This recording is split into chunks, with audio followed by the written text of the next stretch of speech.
State common paper. State common paper शिक्षण, कला एवं अन्य दक्षता।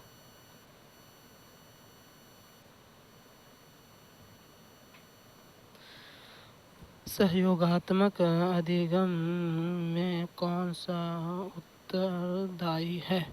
सहयोगात्मक अधिगम में कौन सा उत्तरदायी है? इन व्यक्तिगत, इंडिविजुअल, समूह, ग्रुप।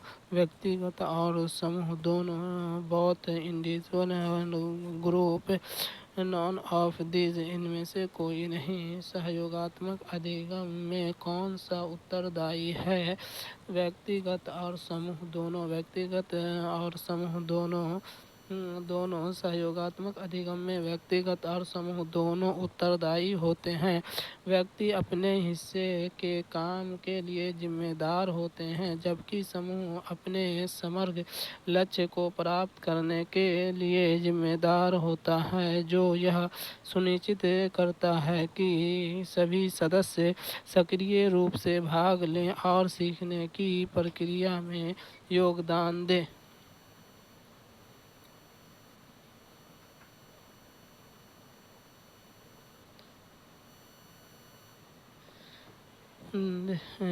शिक्षिका कभी भी सवालों के जवाब खुद नहीं देती।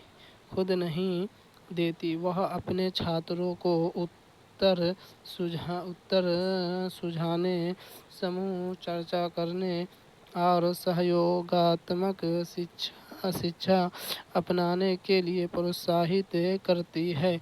यह दृष्टिकोण किस सिद्धांत पर आधारित है? शिक्षण सामग्री का उचित संगठन, एक अच्छा सहयोगात्मक स्थापित करना और एक रोल मॉडल बनाना, सीखने की तत्परता, सक्रिय साझेदारी। तो कभी शिक्षिका कभी भी सवालों के जवाब खुद नहीं देती। वह अपने छात्रों को उत्तर सुझाने, समूह चर्चा करने और सहयोगात्मक शिक्षण अपनाने के लिए प्रोत्साहित करती है। यह दृष्टिकोण किस सिद्धांत पर आधारित है? सक्रिय साझेदारी। शिक्षक द्वारा छात्रों को उत्तर सुझाने, समूह चर्चा करने और सहयोगात्मक शिक्षण अपनाने के लिए प्रोत्साहित करने का दृष्टिकोण सक्रिय साझेदारी, एक्टिव पार्टिसिपेशन के सिद्धांत पर आधारित है। यह छात्रों को सीखने की प्रक्रिया में सक्रिय रूप से शामिल करता है, जिससे वह खुद से सीख पाते हैं और दूसरे के साथ मिलकर ज्ञान का निर्माण करते हैं।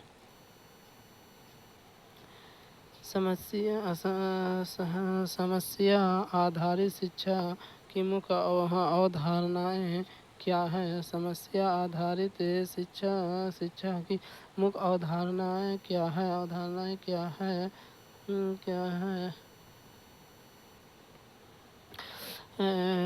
कक्षा की गतिविधियाँ एक समय के इर्द गिर्द निर्मित होती है। छात्रों को पूछताछ करने और सीखने की पहल करनी होगी।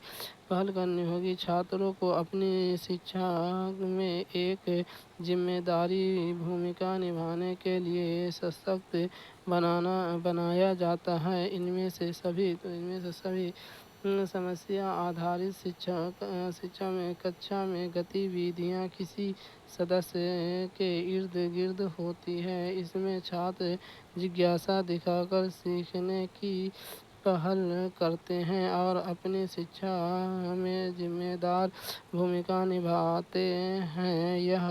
यह विधि छात्रों को सक्रिय, आत्मनिर्भरता और सोचने विचारने में सक्षम बनाती है। इस दृष्टिकोण में सभी अवधारणाएं महत्वपूर्ण हैं। मुख्य पत्र के कार्यों का बचाव करें। ब्लूम के वर्गीकरण का यह किस स्तर का प्रश्न है? मूल्यांकन, बोध, विश्लेषण, इनमें से कोई नहीं। मुख्य पत्र का मुख्य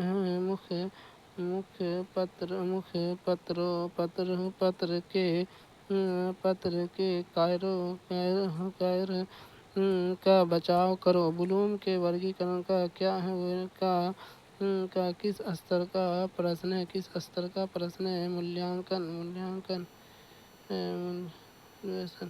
मुख्य पत्र के कार्यों का बचाव करो। प्रश्न ब्लूम के वर्गीकरण में उच्चतम स्तर को दर्शाता है जहाँ छात्रों को जानकारी का विश्लेषण करके एक निर्णय लेना होता है और फिर उस निर्णय का समर्थन करना होता है। इसमें केवल समझना या विश्लेषण करना नहीं, बल्कि आलोचनात्मक सोच के साथ मूल्यांकन करना शामिल है।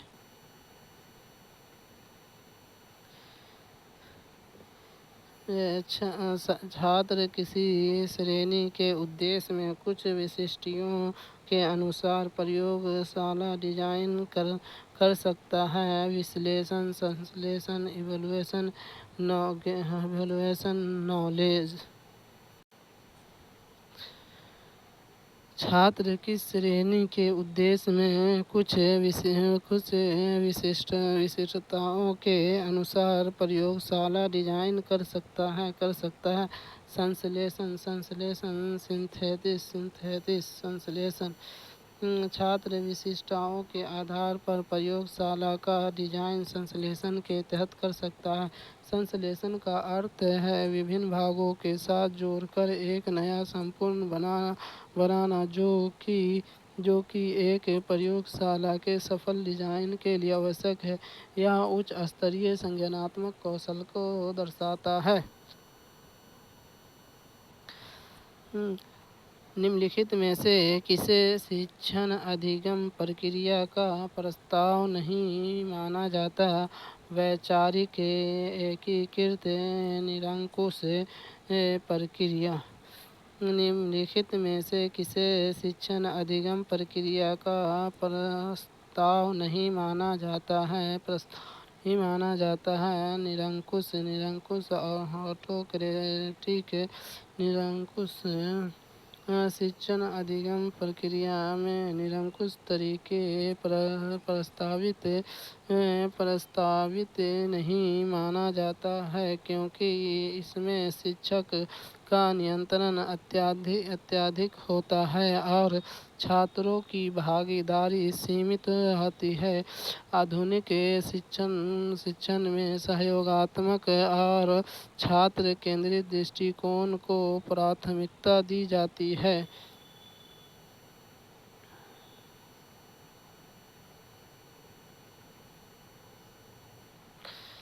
ईवीएस में शैक्षणिक भ्रमण का मूल उद्देश्य है। EVS the basic objective of educational excursion in EVS is बच्चों को ऊर्जा का विकास करना, छात्रों को प्रत्येक अनुभव देना, सामाजिकीकरण को बढ़ावा देना, टीम भावना को बढ़ावा देना।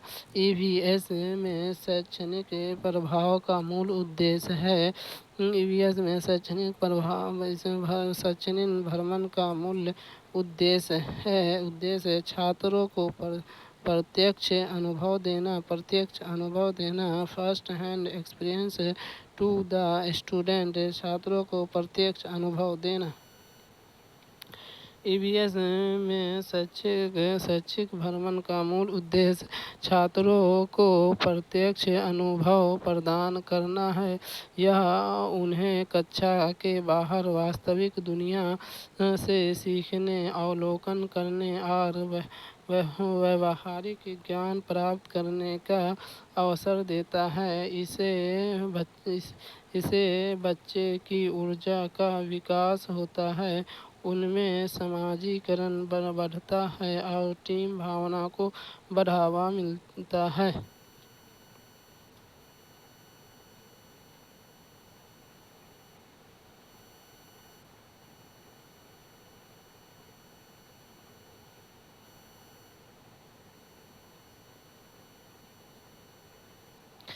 ईवीएस के ईवीएस में विषय आधारित ईवीएस में विषय आधारित दृष्टिकोण अपनाने के पक्ष में निम्नलिखित में से कौन सा सबसे मजबूत तर्क है? है यह पाठ्य योजनाओं को एक संरचना देने में मदद करता है और शिक्षण को अधिक प्रभावी बनाता है। यह शिक्षण को अधिक रोचक और गतिविधि आधारित बनाने में मदद करता है। यह अवधारणाओं, मुद्दों और कौशलों की एक विस्तृत श्रृंखला को कवर करने में मदद करता है। यह विषय की सीमाओं को कम करने और समग्र रूप से ज्ञान तक पहुँचने में मदद करता है। ईवीएस में विषय आधारित दृष्टिकोण अपनाने के पक्ष में निम्नलिखित में से कौन सा सबसे मजबूत तर्क है? यह पाठ्य योजनाओं को एक संरचना देने में मदद करता है और शिक्षण को अधिक प्रभावी बनाता है। यह पाठ्य योजनाओं को एक संरचना देने में मदद करता है और शिक्षक को अधिक प्रभावी बनाता है।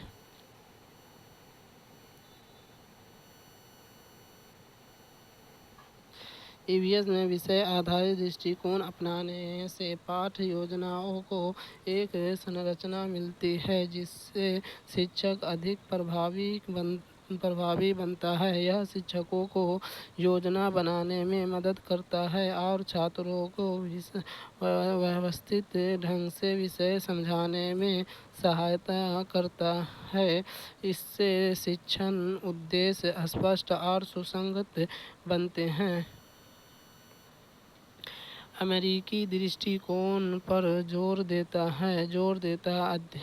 अध्यापक विषय वस्तु और प्रस्तुतिकरण सीखने का उद्देश्य विधियाँ।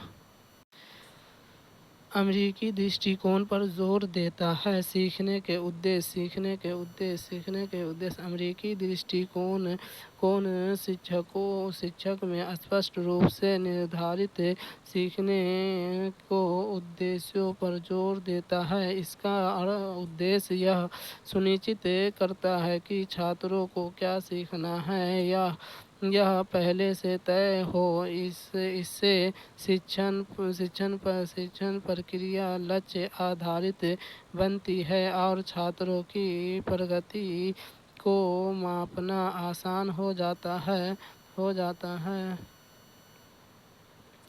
समय सीमा बनाने के लिए प्राथमिक या द्वितीय स्रोतों को देखना इसका एक उदाहरण है। मूल्यांकन करना, विस्तृत करना, संलग्न करना, अन्वेषण करना। समय सीमा बनाने के लिए प्राथमिक या द्वितीय स्रोतों को देखना इसका एक उदाहरण है। अन्वेषण करना, अन्वेषण चरण में छात्र समय सीमा बनाकर प्राथमिक या द्वितीय स्रोतों को देखकर जानकारी एकत्र करते हैं। यह चरण उन्हें खोज, विश्लेषण और अवलोकन करने के लिए प्रेरित करता है। इससे उनकी जिज्ञासा बढ़ती है और वे अपने अनुभवों के माध्यम से गहराई से विषय को समझ पाते हैं। सूक्ष्म शिक्षण में एक विद्यार्थी शिक्षक एक छोटा पाठ डैश को पढ़ाता है। विद्यार्थियों का बड़ा समूह, विद्यार्थियों का छोटा समूह, पूरे स्कूल के छात्र, स्कूल प्रशासन। सूक्ष्म शिक्षण में एक विद्यार्थी शिक्षक एक छोटा पाठ को पढ़ाता है। पर विद्यार्थियों का छोटा समूह, स्मॉल ग्रुप ऑफ पीपल्स, विद्यार्थियों का छोटा समूह।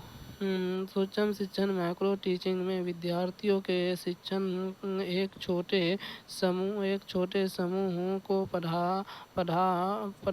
पाठ पढ़ाता है। इसका उद्देश्य शिक्षण कौशल का अभ्यास और सुधार करना होता है।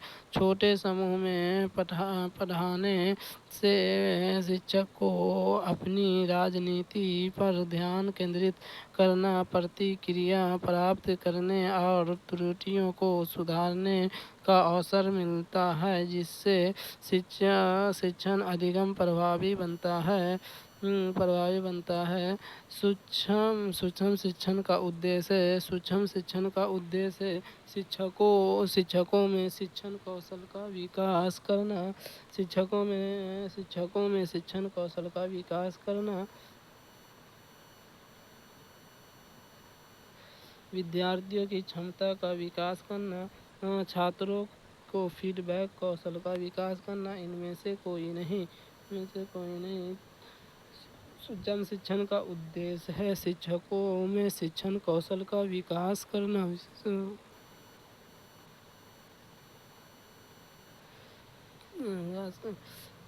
शिक्षक में शिक्षण कौशल का विकास करना। सूक्ष्म शिक्षण का प्राथमिक लक्ष्य भावी शिक्षकों को कक्षा प्रबंधक, प्रश्न पूछने और व्याख्या करने जैसे विशिष्ट शिक्षण कौशलों में प्रशिक्षित और निपुण बनाना है। यह उन्हें नियंत्रित परिवेश में अभ्यास कर प्रभावी शिक्षक बनने में सहायता करता है। टीम शिक्षण का वर्णन इस प्रकार किया जाता है। टीम शिक्षण का वर्णन इस प्रकार किया जाता है। चिकित्सा के क्षेत्र में एक नया विचार, शिक्षा के क्षेत्र में एक नया विचार, इंजीनियरिंग के क्षेत्र में एक नया विचार, वाणिज्य के क्षेत्र में एक नया विचार। टीम शिक्षण का वर्णन इस प्रकार किया जाता है। शिक्षा के क्षेत्र में एक नया विचार, शिक्षा के क्षेत्र में एक नया विचार।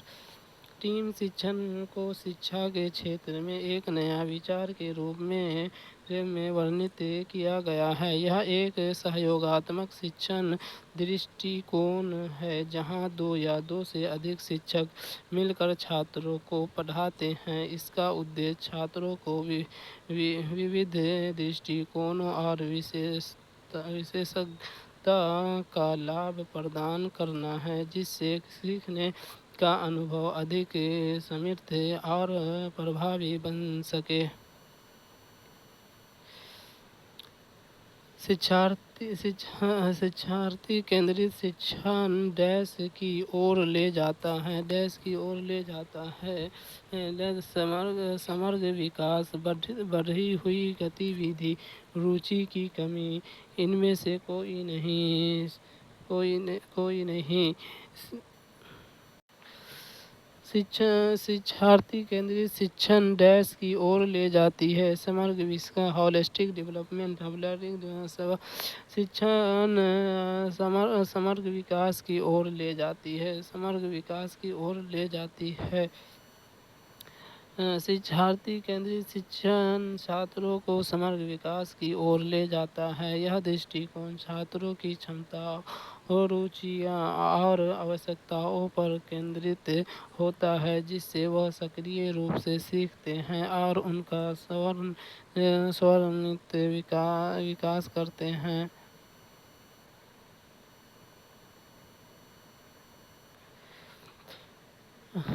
रचनात्मक कक्षा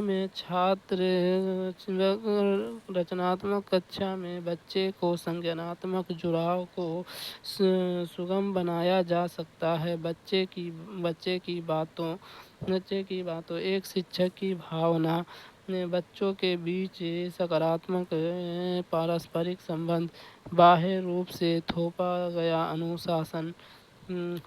तो रचनात्मक शिक्षक में बच्चों के संज्ञानात्मक जुड़ाव को सुगम बनाया जा सकता है। बच्चों की बातों सही है, ऐसे एक शिक्षक की भावनाएं सही है, बच्चों के बीच सकारात्मक पारस्परिक बंधन ये भी सही है। अब बाह्य रूप से थोपा गया अनुशासन ये गलत है, इसलिए सी इसका आंसर होगा।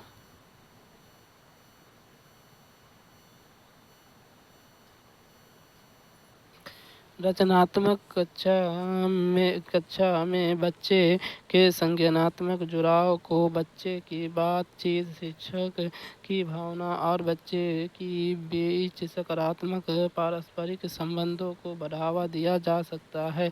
यह तत्व एक सहयोगात्मक और संवेदनशील वातावरण बनाते हैं, जिससे बच्चों की सीखने की रुचि और भागीदारी बढ़ती है।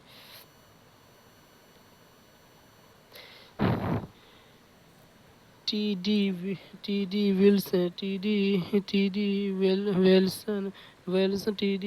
द्वारा सूचना खोज शब्द किस वर्ष गढ़ा गया था? 1901, 1981, 1960, 1970। टी.डी. विल्सन द्वारा सूचना खोज शब्द किस वर्ष गढ़ा गया था? 1981, 1981, 1981। टी.डी. विल्सन ने 1981 में सूचना खोज शब्द को प्रतिपादित किया। उन्होंने अपने शोध में यह अवधारणा प्रस्तुत की जो व्यक्तियों द्वारा अपनी सूचना आवश्यकताओं को पूरा करने के लिए अपनाई जाने वाली गतिविधियों और व्यवहारों का वर्णन करती है। बुद्धि, लब्धि या आई.क्यू की अवधारणा दी गई है। बुद्धि, लब्धि और आई.क्यू की अवधारणा दी गई है गोल्टन के द्वारा, बीने के द्वारा, स्टर्न टर्मन के द्वारा। बुद्धि, लब्धि और या आई.क्यू की अवधारणा दी गई है स्टर्न के द्वारा। बुद्धि, लब्धि की अवधारणा विलियम स्टर्न ने 1912 में प्रस्तुत की थी। यहाँ भी अल्फ्रेड बिने ने पहला बुद्धि परीक्षण विकसित किया। आई.क्यू शब्द स्टर्न द्वारा गढ़ा गया था, जिसे बाद में लुईस टर्न ने अपनी स्टैनफोर्ड बिनेट स्केल में लोकप्रिय बनाया। मूल्यांकन के साथ कठिनाई यह है कि इसे अक्सर आकलन समझ लिया जाता है। आकलन का उपयोग किया जाता है डैश के लिए शिक्षण सहायक सामग्री, मूल्यांकन के लिए उपकरण, शिक्षण विधियाँ, दिशा निर्देशिक। मूल्यांकन के साथ कठिनाई यह है कि इसे अक्सर आकलन समझ लिया जाता है। आकलन का उपयोग किया जाता है डैश के रूप में दिशा निर्देश। मूल्यांकन के लिए उपकरण। मूल्यांकन के साथ कठिनाई यह है कि अक्सर आकलन समझ लिया जाता है। आकलन का उपयोग छात्रों की प्रगति और उपलब्धियों की जानकारी एकत्र करने के लिए किया जाता है। इसलिए आकलन का उपयोग मूल्यांकन के लिए उपकरण के रूप में किया जाता है। निम्नलिखित में से कौन सा सीखने का अर्थ है? पूर्णतः या विशेषतः ज्ञान प्राप्त करना, ज्ञान की प्राप्ति, आत्मज्ञान, व्यवहार में परिवर्तन। निम्नलिखित में से कौन सा सीखने का अर्थ है? कौन सा सीखने का अर्थ है? व्यवहार में परिवर्तन, व्यवहार में परिवर्तन, व्यवहार में परिवर्तन।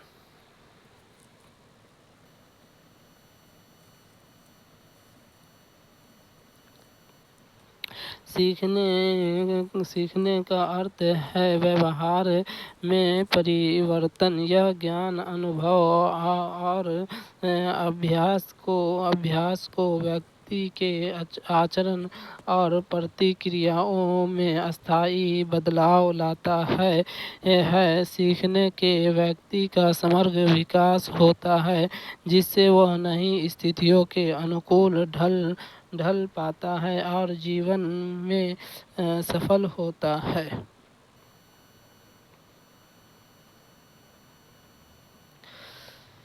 समाज में रूढ़िवादिता एवं अनैतिक रीति रिवाजों के प्रचलन का कारण है गरीबी, जाति व्यवस्था और वर्ग में अंतर, जागरूकता की कमी और अशिक्षा, धार्मिक कट्टरवाद। समाज में रूढ़िवादिता एवं अनैतिक रीति रिवाज के प्रचलन का कारण है जागरूकता की कमी और अशिक्षा। जागरूकता की कमी और अशिक्षा। समाज में रूढ़िवादिता और नैतिक रीति रिवाज में प्रचलन का मुख्य कारण जागरूकता की कमी और शिक्षा है। शिक्षा और जागरूकता के अभाव में लोग पुरानी प्रथाओं से बाहर नहीं निकल पाते, जिससे समाज का विकास बाधित होता है।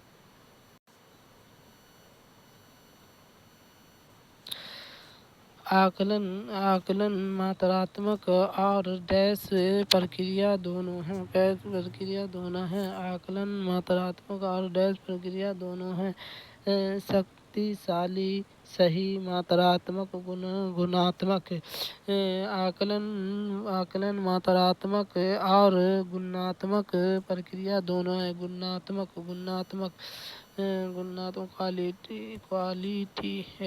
क्वालिटेटिव आकलन असेसमेंट का मात्रात्मक और गुणात्मक दोनों प्रक्रिया है। मात्रात्मक आकलन संख्याओं पर आधारित होता है, जबकि गुणात्मक आकलन गुणों और विशेषताओं का मूल्यांकन करता है। यह विद्यार्थियों के प्रदर्शन को व्यापक रूप से समझने में मदद करता है। 4 प्रकार के आकलन का मूल्यांकन है। रचनात्मक आकलन, योगात्मक आकलन, निरंतर आकलन और डैश है। मात्रात्मक आकलन, गुणात्मक आकलन, साप्ताहिक आकलन, नैदानिक आकलन। 4 प्रकार के आकलन या मूल्यांकन है। रचनात्मक आकलन, योगात्मक आकलन, निरंतर आकलन और नैदानिक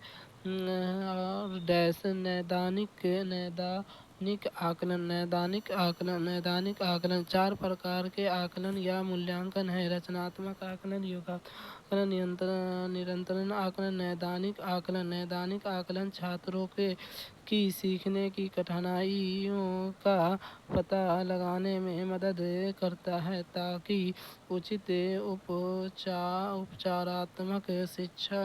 शिक्षण दिया जा सके। इनमें से कौन सा रचनात्मक मूल्यांकन का लाभ है? इनमें से कौन सा रचनात्मक मूल्यांकन का लाभ है?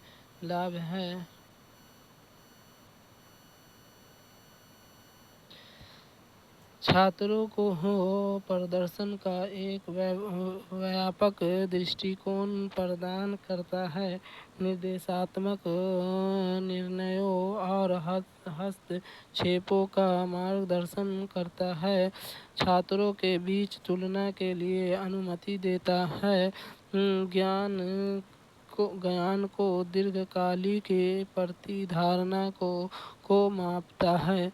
तो निर्देशात्मक निर्णयों और हस्तक्षेपों का मार्गदर्शन करता है। इनमें से कौन सा रचनात्मक मूल्यांकन का लाभ है? निर्देशात्मक निर्णय और हस्तक्षेपों का मार्गदर्शन करता है। रचनात्मक मूल्यांकन का लाभ यह है कि यह निर्देशात्मक निर्णय और हस्तक्षेपों का मार्गदर्शन करता है। यह शिक्षकों को छात्रों की सीखने की प्रगति को समझने और आवश्यकतानुसार शिक्षण रणनीतियों को समायोजित करने में मदद करता है, जिसमें अधिगम में सुधार होता है।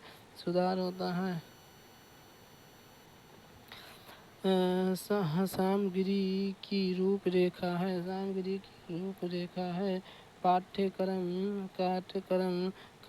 कार्यक्रम कोर्स सभी सामग्री का रूपरेखा है। पाठ्यक्रम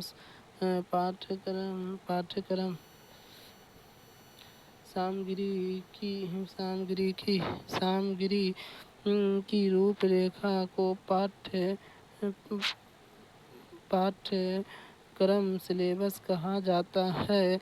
यह किसी विषय या कोर्स में पढ़ाए जाने वाले सभी मुख्य बिंदुओं, विषयों, शिक्षण उद्देश्यों और मूल्यांकन विधियों का एक व्यवस्थित विवरण होता है। यह शिक्षण अधिगम प्रक्रिया को स्पष्ट दिशा प्रदान करता है। स्कूल पाठ्यचर्या के रूप में परिभाषित किया गया है। निर्देश का एक तरीका स्कूल द्वारा आयोजित अनुभव निर्देश के सामग्री अध्ययन के पाठ्यक्रम स्कूल पाठ्यचर्या के रूप में परिभाषित किया गया है। अध्याय के पाठ्यक्रम स्कूल द्वारा आयोजित अनुभव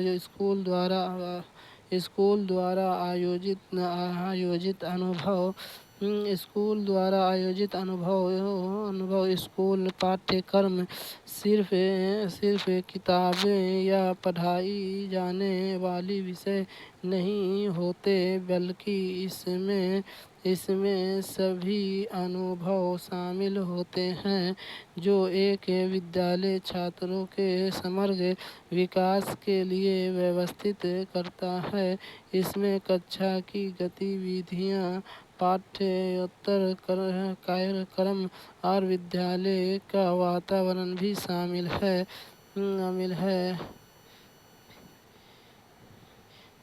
एक अच्छे शिक्षक का गुण है। भावनाओं पर नियंत्रण, विषय पर अच्छी पकड़, शारीरिक शक्ति, हास्य की भावना। एक अच्छे शिक्षक का गुण है। विषय पर अच्छी पकड़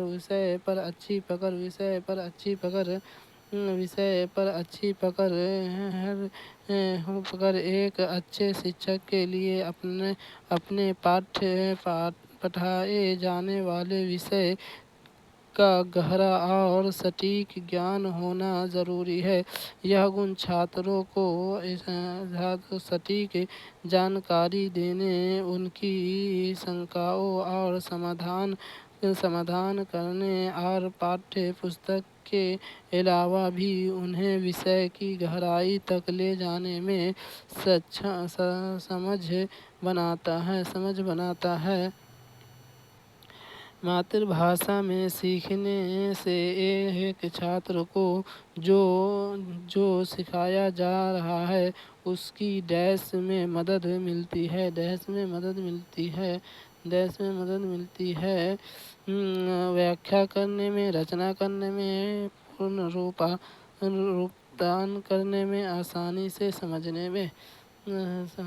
मातृभाषा में सीखने से एक छात्र को जो सिखाया जा रहा है उसे आसानी से सीखने में मदद मिलती है, आसानी से सीखने में मदद मिलती है। मातृभाषा में सीखने से एक छात्र को आसानी से समझने में मदद मिलती है कि उसे क्या सिखाया जा रहा है। अपनी मूल भाषा में जानकारी ग्रहण करना अधिक स्वाभाविक और प्रभावी होता है, क्योंकि यह नई अवधारणाओं को पहले से मौजूद ज्ञान और समझ के साथ आसानी से जोड़ने में सहायक होता है। एक कक्षा में अधिकांश छात्र दुर्व्यवहार करते हैं। यह आपको क्या बताता है? कक्षा में व्याकुलता की उपस्थिति है, आचार संहिता का अभाव, बहुत सारे नियम, छात्र के बीच सामान्य अनुशासनहीनता। एक कक्षा में अधिकांश छात्र दुर्व्यवहार करते हैं। यह आपको क्या बताता है? छात्रों के बीच सामान्य अनुशासनहीनता। यदि कक्षा में अधिकांश छात्र दुर्व्यवहार करते हैं तो यह छात्रों के बीच समाज के अनुशासनहीनता को दर्शाता है। यह स्थिति बताती है कि अनुशासन की कमी केवल कुछ छात्रों तक सीमित नहीं है, बल्कि यह एक व्यापक समस्या है जो पूरे छात्र समूह में मौजूद है और कक्षा का माहौल को प्रभावित कर रही है। ऑडियो विजुअल एड्स का उदाहरण है टीवी, संग्रहालय, रेडियो, दोनों। टीवी और संग्रहालय ऑडियो विजुअल एड्स का उदाहरण है। टीवी एक ऐसा माध्यम है जिसमें ऑडियो विजुअल दोनों होते हैं, इसलिए यह ऑडियो विजुअल एड्स का सबसे अच्छा उदाहरण है।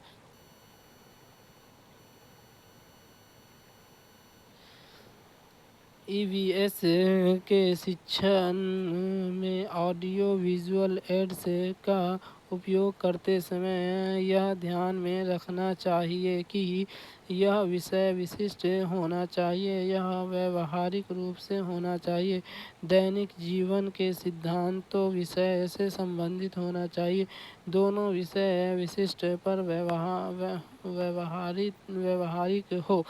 ईवीएस के शिक्षण में ऑडियो विजुअल एड्स का उपयोग करते समय यह ध्यान में रखना चाहिए कि इस दैनिक जीवन के सिद्धांतों विषय से संबंधित होना चाहिए। ईवीएस के शिक्षण में ऑडियो विजुअल एड्स का उपयोग करते समय इसे दैनिक जीवन के सिद्धांतों विषयों से संबंधित होना चाहिए। यह छात्रों को सिखाई गई अवधारणाओं को उसके वास्तविक जीवन से जोड़ने में मदद करता है, जिससे सीखना अधिक प्रासंगिक और प्रभावी बनता है।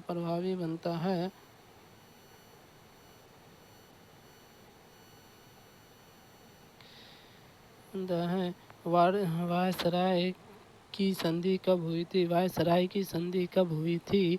1918, 1920, 1942, 1919। वायसराय की संधि कब हुई थी? 1919। वायसराय की संधि 28 जून 1919 को हस्ताक्षरित की गई थी। यह संधि प्रथम विश्व युद्ध के औपचारिक रूप से समाप्त करने के लिए जर्मनी और मित्र राष्ट्र के बीच की गई थी। इस संधि की वजह से जर्मनी को अपनी भूमि के एक बड़े हिस्से से हाथ धोना पड़ा था। बिहार के उत्तर में कौन सा देश स्थित है? पाकिस्तान, नेपाल, मालदीव, भूटान।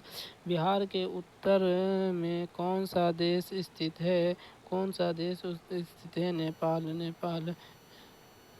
बिहार के सीमाएं उत्तर में नेपाल देश, पश्चिम में उत्तर प्रदेश, पूर्व में पश्चिम बंगाल और दक्षिण में झारखंड से लगती है। मनुष्य और नागरिक के अधिकारों की घोषणा किससे प्रेरित है? अमेरिका। स्वतंत्रता की घोषणा, भारतीय स्वतंत्रता आंदोलन, रूसी क्रांति, चीनी क्रांति। मनुष्य और नागरिकों के अधिकारों की घोषणा किससे प्रेरित है? अमेरिकी स्वतंत्रता की घोषणा। मनुष्य और नागरिकों के अधिकारों की घोषणा अमेरिकी स्वतंत्रता की घोषणा से प्रेरित थी।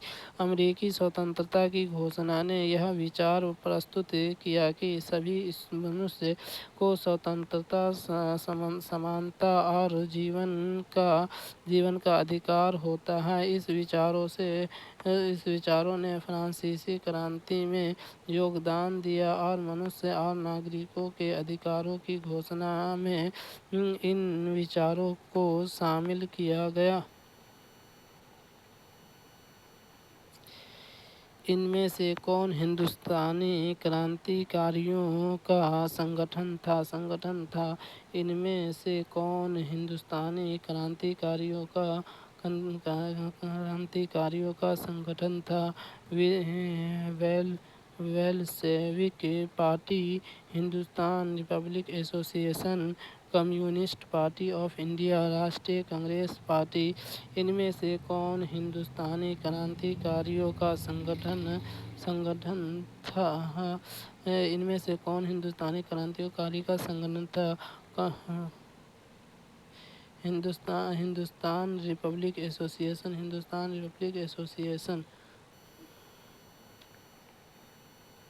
हिंदुस्तान रिपब्लिक एसोसिएशन हिंदुस्तानी क्रांतिकारी का एक संगठन था जिसकी स्थापना 1924 में कानपुर में हुई थी। इस संस्थापक सदस्य में राम प्रसाद बिस्मिल, अशफाकुल्लाह खान, सचिंद्र नाथ सान्याल और योगेश चंद्र चटर्जी शामिल थे।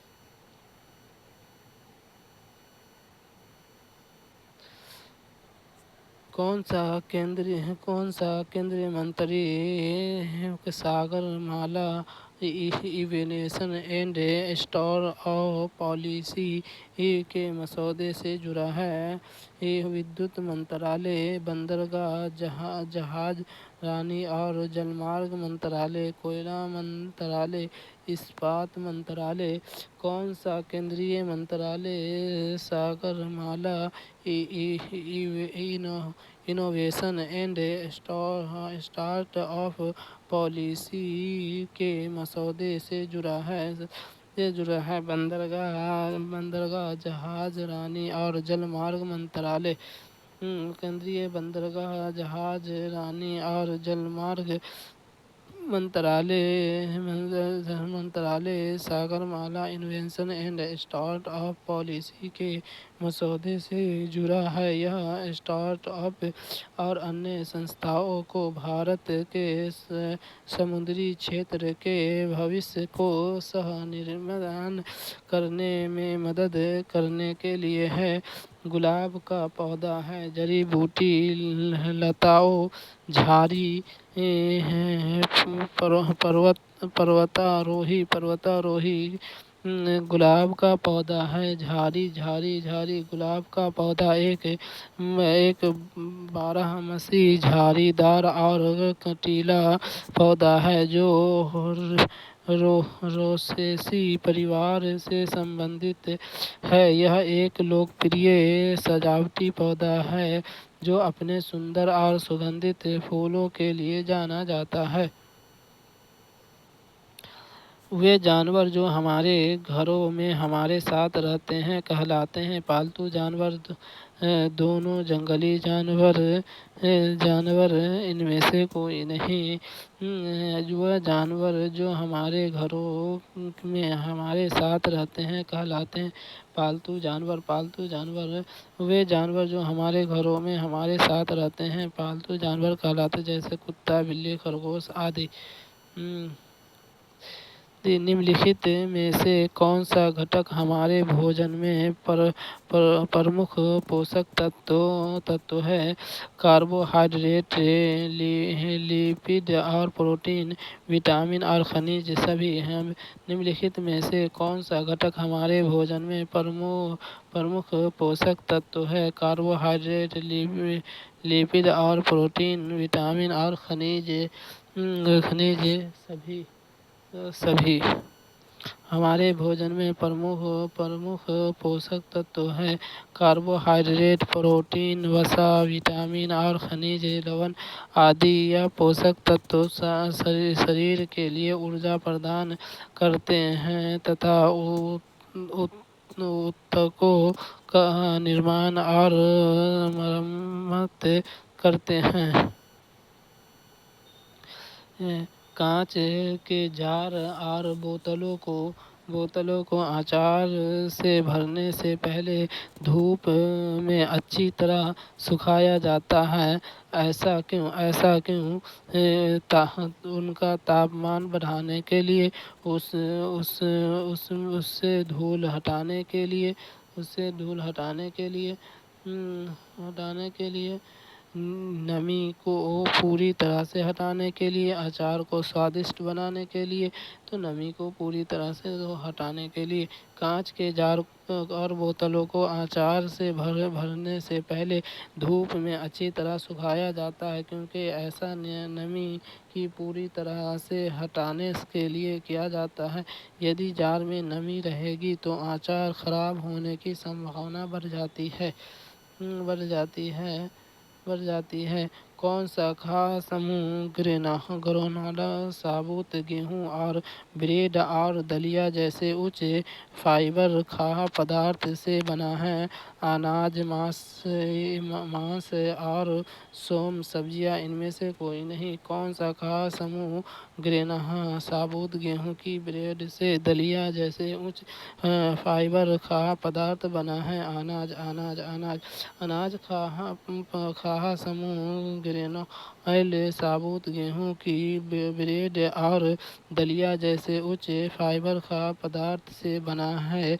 यह खाद्य पदार्थ साबुत अनाज से बने होते हैं जो फाइबर, विटामिन और खनिजों का अच्छा स्रोत होते हैं। आधा लीटर का मतलब है? आधा लीटर का मतलब है यहाँ आधा लीटर का मतलब है 1/2। इसमें हो गया 1 लीटर में 1 लीटर में 1 लीटर में 1000 मिली लीटर होता है। तो इसलिए आधा लीटर में कितना होगा? आधा लीटर में कितना होगा? 500 मिलीलीटर होगा। 500 मिलीलीटर होगा। आधा में 500 मिलीलीटर होगा। तो डी 500 मिलीलीटर। बी प्रश्न अनुसार 1/2 1 लीटर में 1000 लीटर है, इसलिए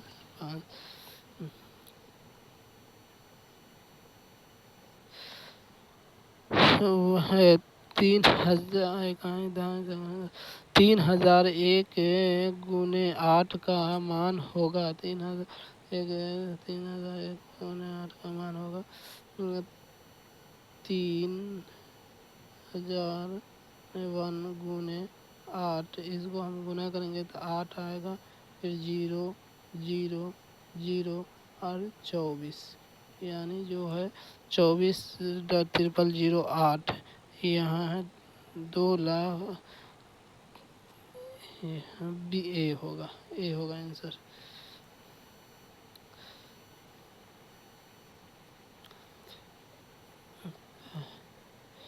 -35 से -7 प्लस -3 बराबर में क्या होगा? तो इसमें क्या -35 और -7 हो गया, -42 प्लस में आ जाएगा मोड से लिखने का 3, तो ये 42 में 3 गया तो -39 होगा। -39 किस में है? डी में, तो डी आंसर होगा।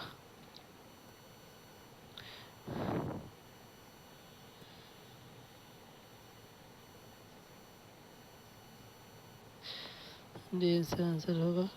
इसमें क्या होता है? -2 -7 तथा -10 का गुणनफल प्राप्त करिए। तो -2 गुने -7 गुने -10 बराबर क्या होगा?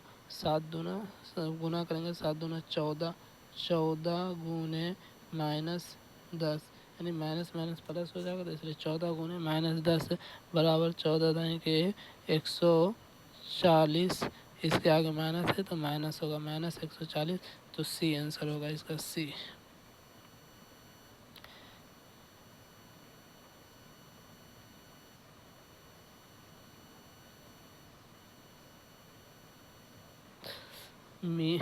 मीना ने 6 पेन खरीदे हैं।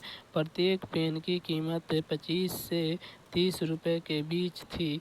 इनमें से पेन की कुल कीमत कितनी हो सकती है। तो इसको हम ऐसे बनाएंगे, एक पेन की कीमत 25 रुपया है, तो 6 पेन खरीदिए, तो 6 पेन खरीदिए। एक पेन की कीमत 25 रुपया है, तो 6 पेन की कीमत क्या होगा? 6 गुने 25 बराबर में 150, और एक पेन की कीमत 30 रुपये है, तो 6 पेन की कीमत 6 गुने 30 बराबर 180, 180, यानी ए है 150 और 180 के बीच होंगे।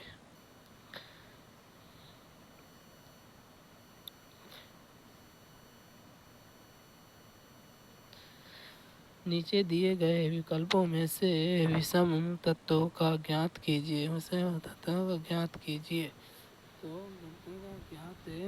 कीजिए। तो इसमें क्या है? मार्च जो है 31 का महीना है, और दिसंबर 31 का महीना है, और सितंबर 30 का महीना है, जुलाई 31 का महीना है। तो इसमें क्या होगा? सितंबर होगा, सितंबर यानी सी होगा इसका आंसर, सी। दिए गए विकल्पों में सितंबर को छोड़कर शेष सभी महीने 31 दिन के थे।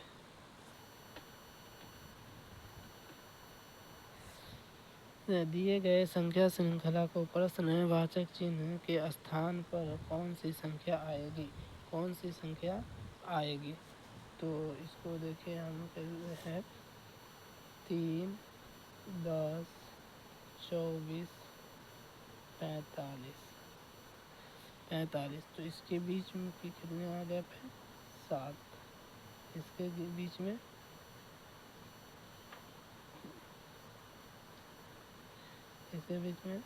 14, फिर इसके बीच में कितना? 21, तो इसके बीच में कितना होनी चाहिए? 28। तो हम 28 में 25 जोड़ेंगे तो कितना हो जाएगा?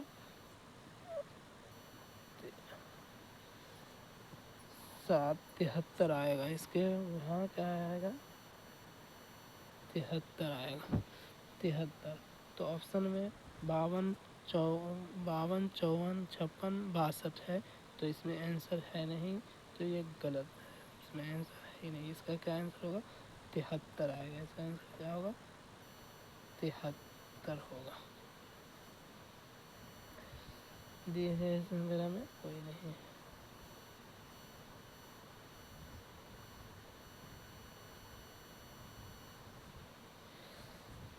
बी ई की बहन है, ए सी का पिता है, बी सी का पुत्र है, तो ए ई का क्या संबंध है? तो ए ई और बी क्या है? ई बी की बहन है, तो ई बी बहन है। ए सी का पिता है, ए सी का पिता है और बी सी का पुत्र है। बी सी का पुत्र है, तो बी सी का पुत्र है और ए सी का पिता है, तो ए सी का पिता है, तो ए यहाँ हो जाएगा। ए पिता है।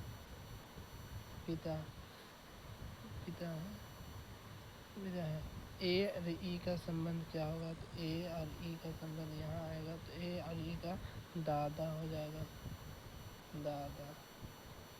दादा या नाना, ये होगा दादा या नाना। समझना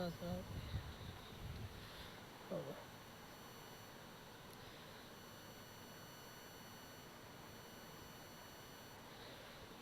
5 गांव ए बी सी डी ई इस प्रकार स्थित है कि बी ए के उत्तर में है, सी बी के पूर्व में है, ई ए के पश्चिम में है तथा डी ई दक्षिण में है, तो सी डी की किस ओर स्थित है?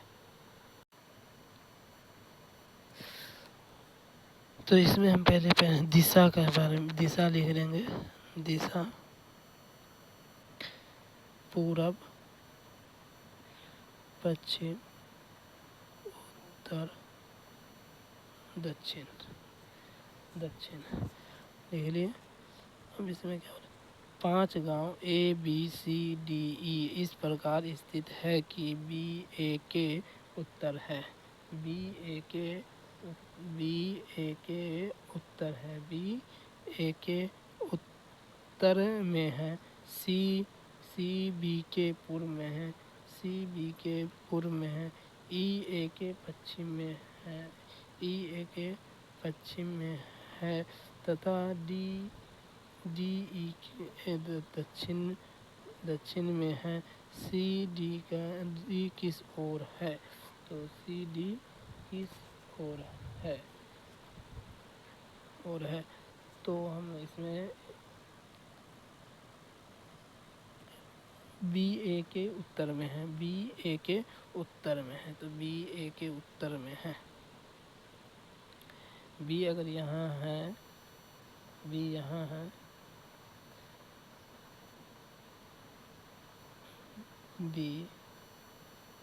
बी यहाँ है, बी यहाँ है, तो बी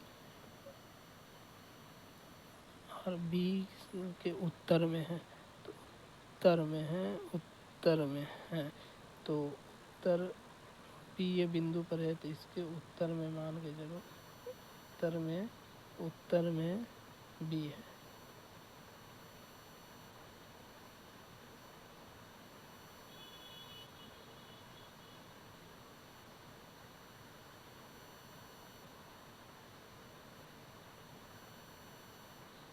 बी उत्तर में है, उत्तर में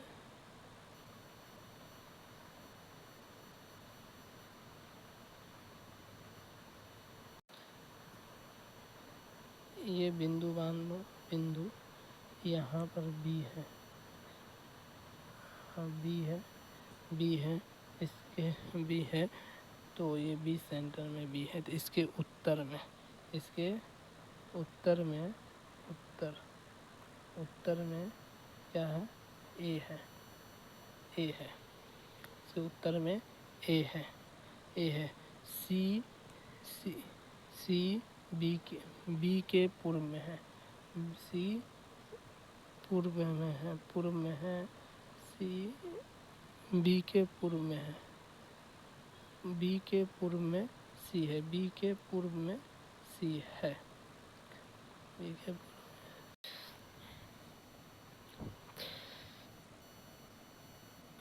पूर्व, पश्चिम, उत्तर, दक्षिण है। तो इसमें क्या है, ए बी ए के उत्तर में है, ए के उत्तर में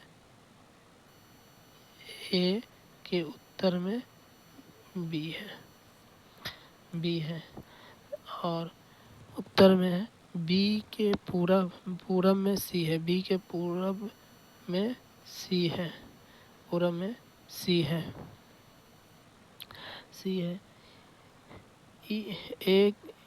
ए के पश्चिम में ई है, ए के पश्चिम में ई है, ई के दक्षिण में डी है, ई के दक्षिण में डी है। तो दक्षिण में सी डी किस दिशा में है, तो सी डी किस दिशा में हो जाएगा, सी और डी ऐसे आएगा, तो सी और डी किस दिशा में हो जाएगा, उत्तर और पूर्व, यानी इसका क्या आंसर होगा, सी आंसर हो जाएगा, क्या आंसर हो जाएगा, सी आंसर हो जाएगा इसका सी आंसर होगा, सी।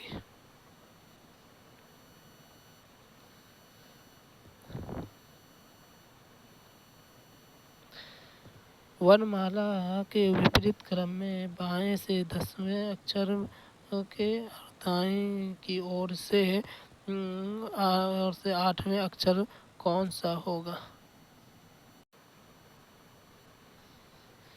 इसमें ए बी सी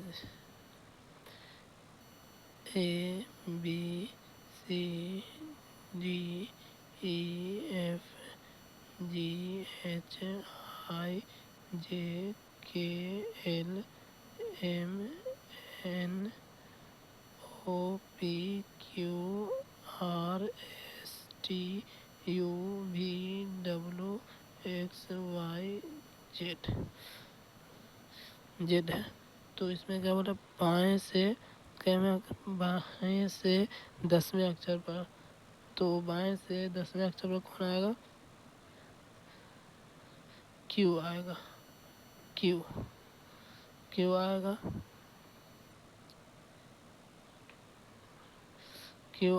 क्यू आएगा, और उसके क्यू के दाएं अक्षर से 8, तो क्यू से दाएं अक्षर से 8 में कौन आएगा, आई आएगा, कौन आएगा, आई आएगा दाएं अक्षर से, और क्यू होगा, यानी क्यू 10वें अक्षर पर, और दाएं ओर से 8वें अक्षर पर आई आएगा, तो इसलिए क्या होगा आंसर, सी आंसर होगा, आई होगा आंसर,